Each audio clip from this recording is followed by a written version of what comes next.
Sandy Says Read. Welcome to the channel. This evening we're going to do a writing craft video, sort of a story time video, to discuss some publishing thoughts. Yay, right? Riveting. You guys, what's happened is someone, a traditionally published author who I'm not going to name, we're not shaming, we don't shame authors here, right? I'm not going to name this person, although y'all are probably going to know who it is as soon as I start talking about this. A traditionally published author commented about a month or so ago that those of us who go with indie publishing houses to get published or who self-publish are taking the easy way out in the publishing journey. And I thought to myself, oh, I beg to differ. And in fact, as this person's comment got traction in the viral social media world, as it got traction and got shared all over social media, a lot of authors out there begged to differ with that comment. And I thought, rather than just like trashing that author and that author's opinion, let's talk about it. Let's discuss it. Let's discuss some of the things we can do about how difficult it is out here in the trenches. Rather than just, pick at that author and the complete asshattery of that comment, let's talk about what we can do to help one another, maybe here in the trenches. Let's turn that thing on its head and do something good with it. Yeah, that's my hope. That's my goal with this video, is to do something good with that insane comment. So let us begin. Okay, first of all, I am not knocking the traditional publishing route. Holy crap, no. If you are a person who wants to go the traditional publishing route with your work, amen. That is awesome. That is an awesome, wonderful, good goal. That is an awesome goal. It isn't that the original goal every author starts out with. Every writer starts out thinking, oh my gosh, I've got this manuscript, or I've got this idea, I've got this thing I'm writing, and I want to get it published and I want the world to read it, right? And so the goal, the original thought usually is, hey, I'm going to get an agent, and then we're going to work together and get an editor, and that editor is going to pitch this to the marketing folks at such and such publishing house, and Random House is going to pick this up, or Penguin is going to pick this up, or an imprint for Simon & Schuster is going to pick this up, right? I mean, that's a dream, that's a goal that I think happens with most writers who are writing something. I think, here's the thing, that is a long and arduous process. It really is. The author who made the comment that other processes are easy, that author probably went through a great deal of work and probably had to struggle a bit to get the literary agent that person wanted. Probably had to work side by side with that lit agent to find an editor or a team that was going to purchase that first manuscript, right? There was probably a lot of struggle involved, because it is a struggle to get in with a traditional publishing house. It just typically is. Your results may vary. Okay, so I'm not knocking traditional publishing at all. I am in awe of people who can go through that process, who can stick with it and do that. I'm in awe of that. Kudos to those folks. Seriously. But there are those of us out here who maybe, tried that and went, crap, I'm not struggling with that anymore. And because we went a different route does not make the route we took any less difficult or any less. All right. So let's talk about the other paths to getting published, because there's more than one in the other lane. Okay, you go into this other lane, and there are many branches in this other lane, okay? There are lots of different routes you can take to getting your manuscript or your short story or your book of poetry or whatever it is published, okay? Let's talk about those many different lanes now.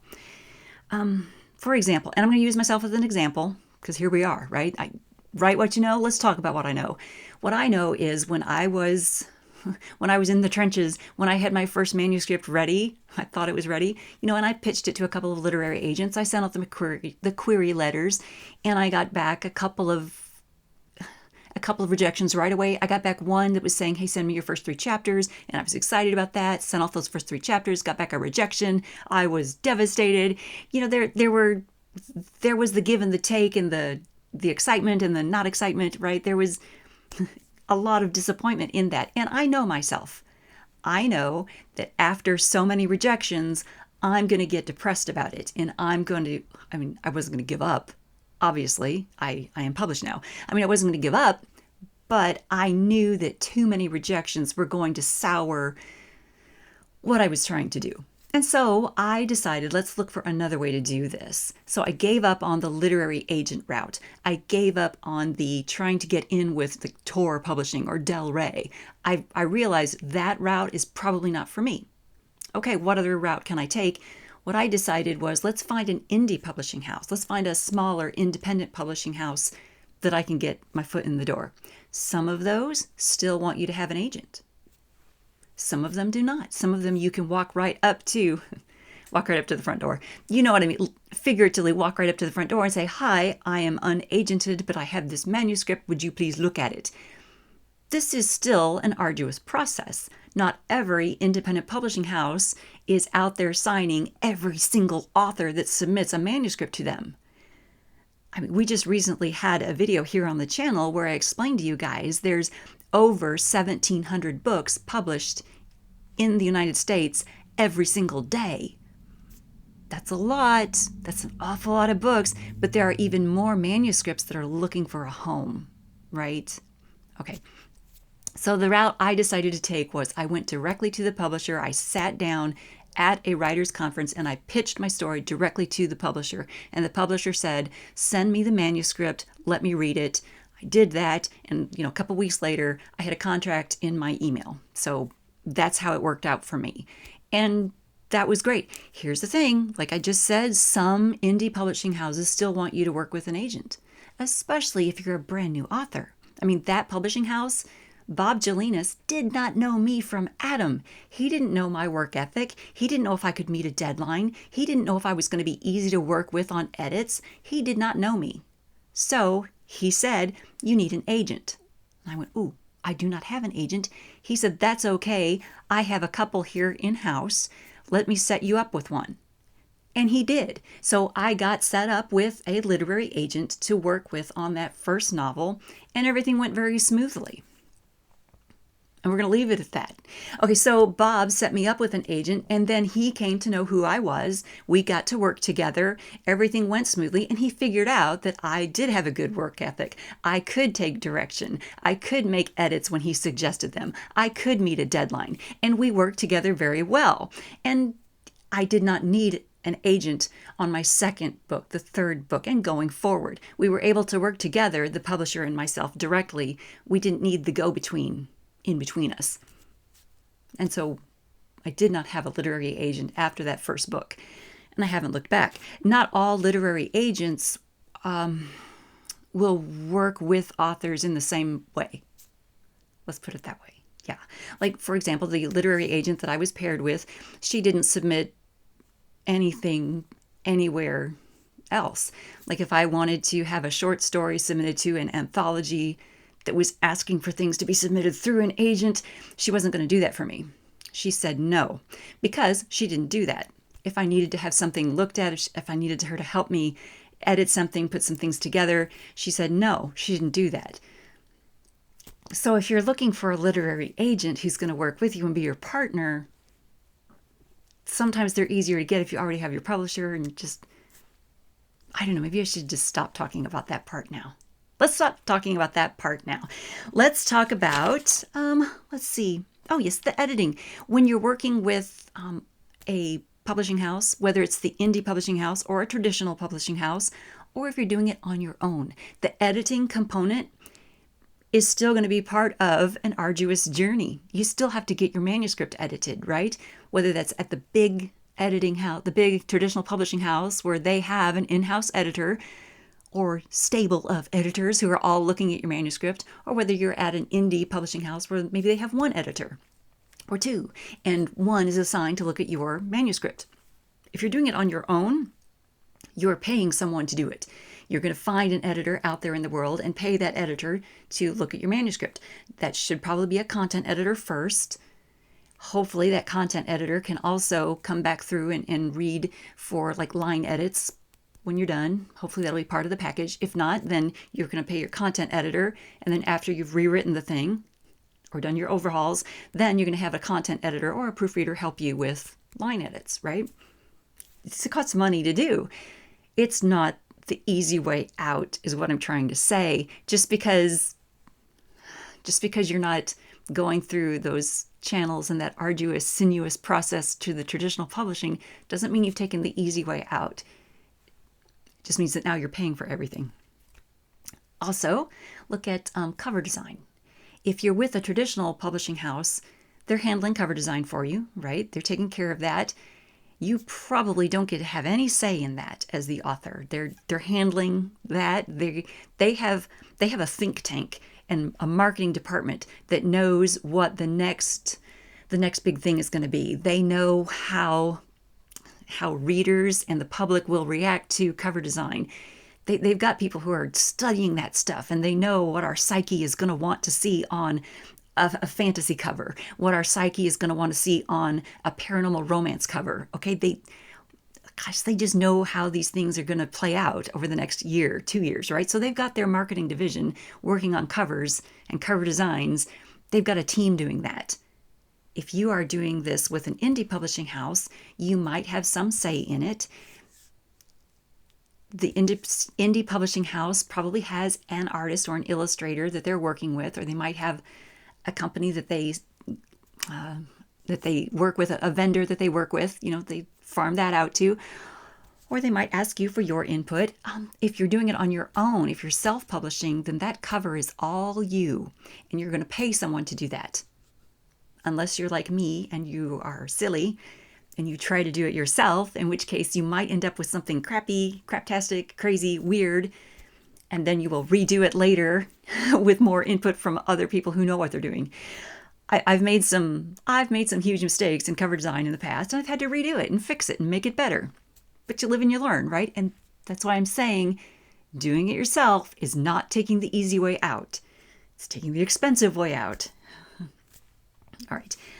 Also, when you're with the big traditional publishing houses, they're going to choose your keywords and your search terms and your categories when they're listing your book in Publishers Weekly, when they're making that announcement in Publishers Weekly, when they're making the announcement in all the bookstores and all the back channels for selling, right? When they're doing it, when they're posting it on Amazon, when they're listing it on Amazon and Barnes & Noble and all the book places that sell your books, they're taking care of that for you. When you're with the indie publishing house, maybe that team is doing it. Maybe they're seeking your input. If you're doing it on your own, guess who's coming up with all your keywords and your search terms? That's you. You get to decide, okay, what words out there in the world might a reader type into a search engine to find my book? Okay, you're doing that research. Now, maybe you've got, Publisher Rocket from Amazon. Maybe you've got something like that to help you come up with these keywords. Maybe you've done your research and you're looking at your comps, the titles that are similar to yours or works that are similar to yours and see what they use. Once again, you're having to do the research yourself. You're not taking the easy way out to do all of this work, okay? Next, let's talk a little bit about the marketing side of it, because all of this stuff that we've been talking about is the lead up to releasing the book. None of this has involved the marketing, the selling the book after the thing is already out the door, right? Once we get to the marketing side of it, holy crap, the traditional publishing house, long time ago, they used to give advances to authors, and those advances were supposed to be used to help in like your book tour, going to book signings at different stores and, flying across the country to go to book signings, right? And going to conventions or reader events, right? Places, things to go and promote your book. I don't know of anyone recently who's gotten a big advance that lets them go do stuff like that. I mean, maybe if I had prepared and I had gone to like the Publishers Weekly site and looked up some of the big sells that have happened over the last year, probably could see some $50,000 sales, $100,000 sales that show, some nonfiction book that's getting that kind of traction and that kind of marketing budget. But boy, it's few and far between. Okay, few and far between. That just doesn't happen, and it certainly does not happen at an indie publishing house. If you're signing with an indie publishing house, you're not going to see a $25,000 advance. That is not going to happen. It's not going to happen. No. And if you're self-publishing, you can give yourself an advance, I guess. Take out a mortgage on your house, give yourself an advance. You are doing all the marketing yourself. And that is one of the reasons that this channel focuses so much on indie authors, indie books. There are a ton of indie authors that I know that are working hard to get their books out there, to get their books seen. So I try my best to, buy indie books when I have the opportunity, read them and review them here on the channel so that I can say that author's name, I can say that book's title and talk about it for 5, 10, 15 minutes here on my channel. Is that helping? I don't know. I hope so. It at least is one more little spot on the map, one more little point on the map for that author. It's the best I can do right now to help other authors. It's that little piece of marketing that they don't have to pay for, right?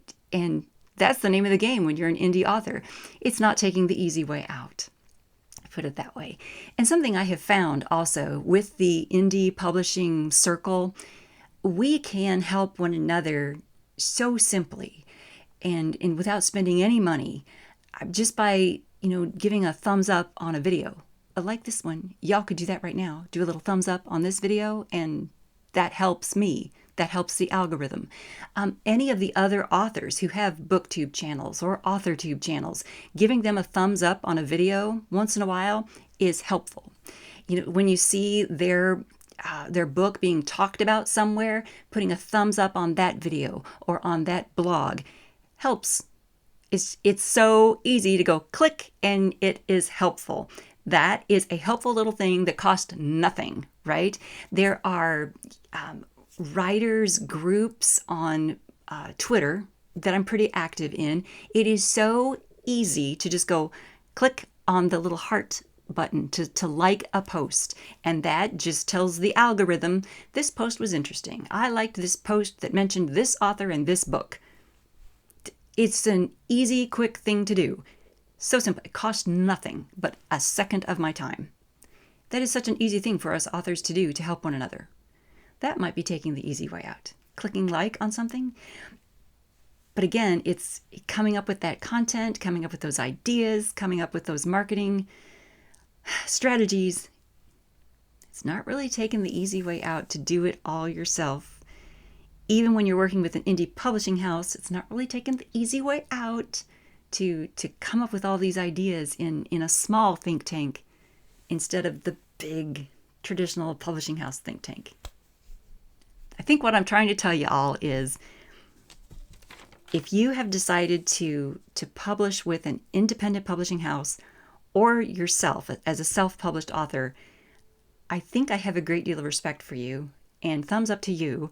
And let me know if you have a book that you would like to send me to read, if you have an arc that needs to be read, if there's something that I can do in my small little way to assist.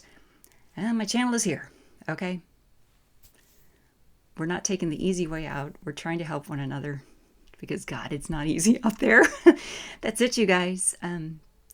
Please leave your comments below to let me know what crazy things you've had to go through, what crazy things you've gotten to go through, you've had the opportunity to go through because you have taken the road less traveled. More traveled at this point, I think. But let me know in the comments below how you're getting by in this odd and quirky publishing business. Please give this a thumbs up because we're in this together, and please click the bell notification icon. You got to subscribe to this channel so that you know when I do these quirky things.